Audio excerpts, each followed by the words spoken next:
మనకి వివాహ రేఖలు ఉన్నాయి. అసలుకి మనకి పెళ్ళి అవుతుందా అవదా? మరి జ్యోతిష్కుడి దగ్గరికి వెళ్ళామండి మేము, జాతక చక్రం చూశారు, అందులో మీకు పెళ్ళి కాదు అని చెప్పేశారండి అని కొంతమంది, పెళ్ళైతే 40 సంవత్సరాల తర్వాత అవుతుందని అన్నారండి అని కొంతమంది, 29 సంవత్సరాల తర్వాత అవుతుందని అన్నారండి కొంతమంది, ఇలా అనేక రకమైనటువంటి వాదనలతో వస్తారు.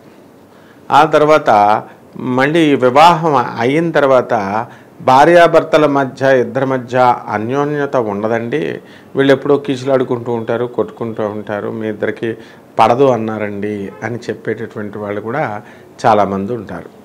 అయితే ఇక్కడ ఏంటంటే మనకి వివాహ రేఖ దగ్గరికి వచ్చేసరికి ఇది ఆయుష్ రేఖ, ఆ తర్వాత ఇది శిరోరేఖ. దీన్ని భార్యాభర్తల రేఖల కింద ఇప్పటికీ కూడా భావించేటటువంటి వాళ్ళు ఉన్నారు. ఈ రేఖ రెండూ కలిసి కనుక మనిషి పక్కకి చీలిపోకుండా ఇలా కలిసి కనుక ప్రయాణం చేస్తూ ముందుకెళితే ఇది ఈ వివాహం సఫలమైనటువంటి వివాహంగా, సక్సెస్ఫుల్ మ్యారేజ్ కింద మనం చెప్పుకోవడం జరుగుతుంది. ఏ కాపురమైనా సరే, ఎవరైనా సరే హ్యూమన్ ఈగోస్ అనేటటువంటివి ఉంటాయి కాబట్టి ఏది కూడా మనకి సభ్యంగా జరగదు.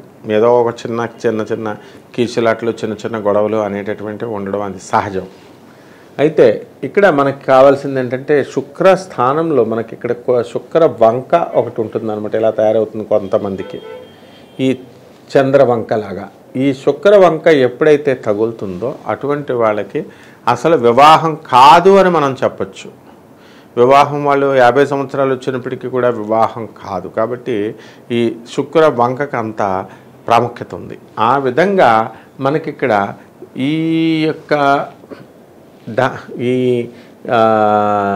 శిరోరేఖకి ఆ తర్వాత హృదయ రేఖకి మధ్యగా వెళుతూ ఆ చంద్రుని, ఆ గురుడి యొక్క, ఆ గురుగ్రహం యొక్క గీత ఏది కూడా దాని కిందకి వెళ్ళి కట్ చేయకుండా, ఆ గురుగ్రహ గీత నుంచి పుట్టి ఏదైతే కట్ చేయకుండా ఉంటుందో వీటిని, అప్పుడు వీళ్ళ యొక్క దాంపత్యము అన్యోన్యమైనటువంటి దాంపత్యంగా మనం చెప్పచ్చు. అదేవిధంగా ఈ యొక్క మనకి వైవాహిక జీవితంలో మనకు కావలసినది ఏమిటండి అని అంటే ఈ యొక్క శుక్రుడు, శని యొక్క బలము, బుధుడి యొక్క బలము ఇవి కావాలా. మనకి శని స్థానం నుంచి ఏదైనా రేఖ కనుక వచ్చి మరి ఈ యొక్క స్థానాన్ని కనుక మనము అది ఖండించినట్లయితే, అంటే ఆయుర్ధాయ రేఖ ప్లస్ ఈ యొక్క ఈ శిరోరేఖ, ఈ శిరోరేఖనే ఏదైనా సరే కట్ చేస్తుంది. కానీ ఆయుర్ధాయ రేఖను కూడా మనం కట్ చేస్తే కనుక అక్కడ ఆ ప్లేస్ నుంచి, అంటే మళ్ళీ అది శుక్రస్థానం నుంచి అయి ఉండాలి. శుక్రస్థానం నుంచి పుట్టబడినటువంటి ఒక రేఖని ఈ యొక్క మనకి ఈ శుక్రుడు అలా వచ్చి, శుక్రుడితో పక్కన రవి ఉన్నాడు. ఇదిగో రవి ఇక్కడి వరకు ఉన్నాడు, అంటే ఇంతవరకు ఉన్నాడు. కాబట్టి ఈ యొక్క రవి గ్రహం వలన శని గ్రహానికి లాభం చేయాలని చూస్తాడు, కానీ శని మాత్రం రవికి లాభం చేయాలని చూడడు. కాబట్టి మనం ఎప్పుడైతే ఈ యొక్క మనకి ఈ శుక్రుడికి మనకి శని స్థానం నుంచి మనకు పడుతుందో అది కొంచెం కష్టమైనటువంటి సమయంగా మనం చెప్పాలి. అలాగే రవి రేఖ మెయిన్గా కనుక వచ్చినట్లయితే ఇక ఆ వైవాహిక జీవితం అనేటటువంటిది అసలు జరగదన్నమాట. ఇవన్నీ కూడా చాలా సూక్ష్మంగా మనం పరిశీలించాల్సినటువంటి అంశాలు. కాబట్టి ఈ అంశాల్లో తొందరపడి ఏదో ఒక వీడియో వినేసి ఇలా అయిపోతుందేమో అలా అయిపోతుందేమో అని మనం భయపడాల్సినటువంటి పని లేదు.